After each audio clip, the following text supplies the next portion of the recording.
afternoon, we will be presenting our assigned task, which is the Advent. So as you all know, Advent is one of the liturgical season. When you say Advent, it is the preparation, the coming of our Jesus Christ. And as you all know, the purple color, it represents repentance and hope, and it is also the time for our repentance and to make our hope more strengthened through Jesus Christ. Okay, so now for our opening song, may I request everyone to please stand. And if you know the song, you are encouraged to sing with us.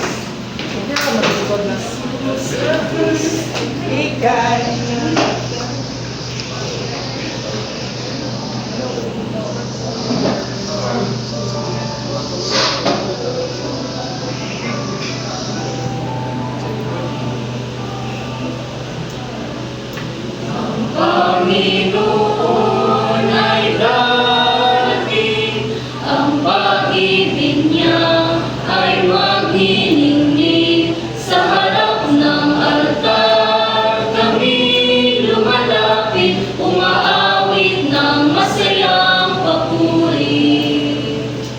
Buksan ang kandila ng buhay, ang liwanag sa paghihintay. Sa pagdating ni Jesus, nawa'y pagpalain, ito ang aming dalangin.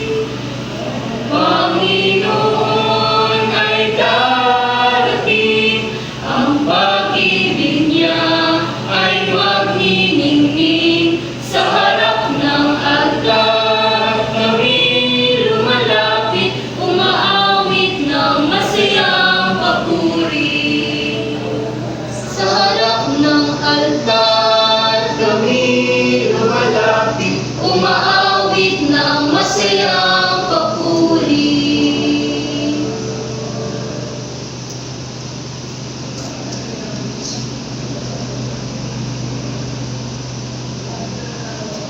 Let us put ourselves in the presence of the Lord.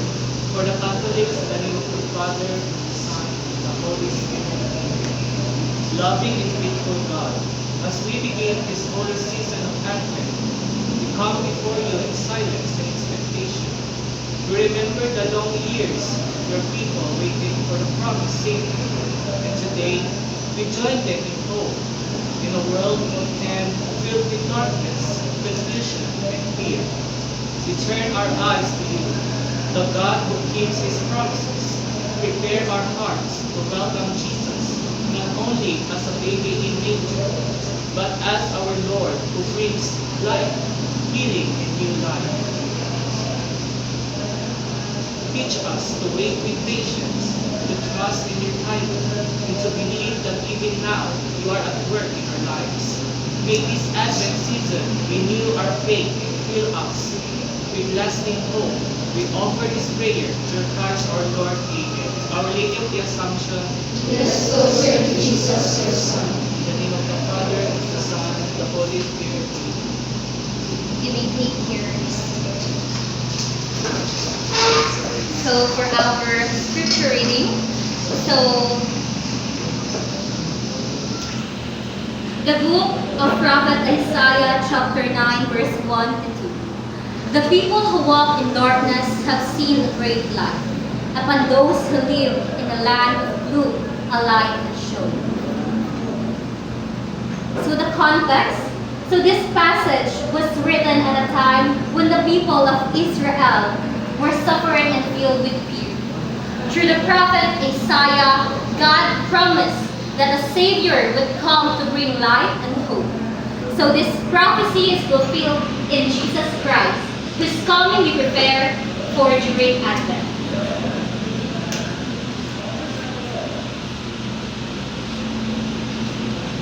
As we reflect, Advent is a season of waiting, but it is not an empty waiting. It is a waiting filled with hope. Hope does not mean that life will always be. Advent is a season of waiting.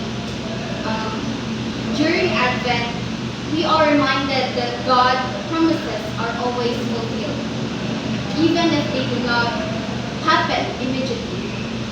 This week filled with hope, a hope that gives light even in a moment of darkness. Instead, hope means trusting that God is present even in our struggles. Just as the people of Israel waited for Messiah, were invited to wait with faith, believing that God's light will always overcome darkness. Hope,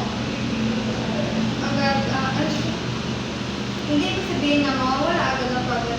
Hope means trusting that God is present. Even when life is difficult and we are struggling.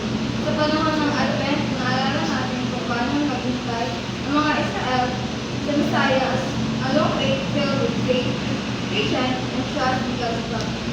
Just like them, we're also invited to wait with faith, kahit minsan pa matinig ng sitwasyon at hindi na mapinasagot.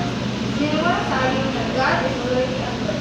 Advent reminds us that God's light will always overcome darkness, no matter how strong and darkness is. During this season, we are reminded that Jesus is our hope, hope for peace in troubled times, hope for forgiveness when we fail, and hope for new beginnings when we feel lost. As we prepare for Christmas, let us open our heart to Christ, allowing His light to guide our choices and strengthen our faith. Overall, for this reflection, it's all about the repentance. No? Before the coming of Jesus Christ, we should repent because nobody knows ano siya sa mubalik.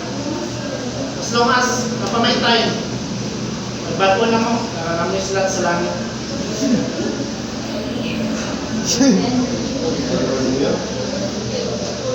So for the last time, I request everyone to please stand for our closing prayer and also our closing.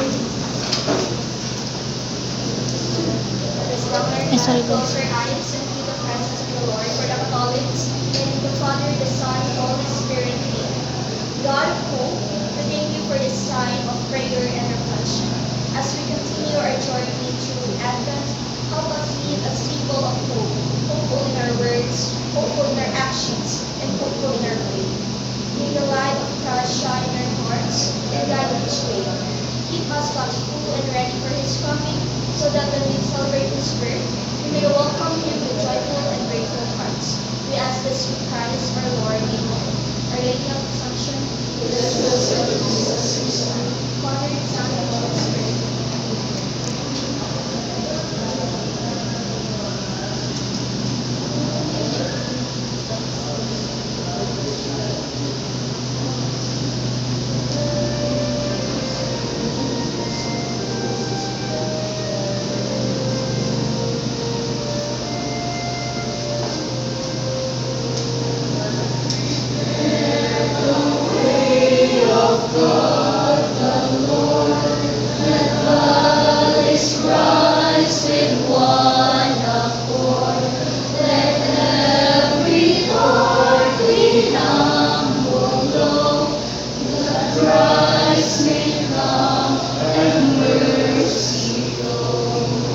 Lift your voices, cry with joy.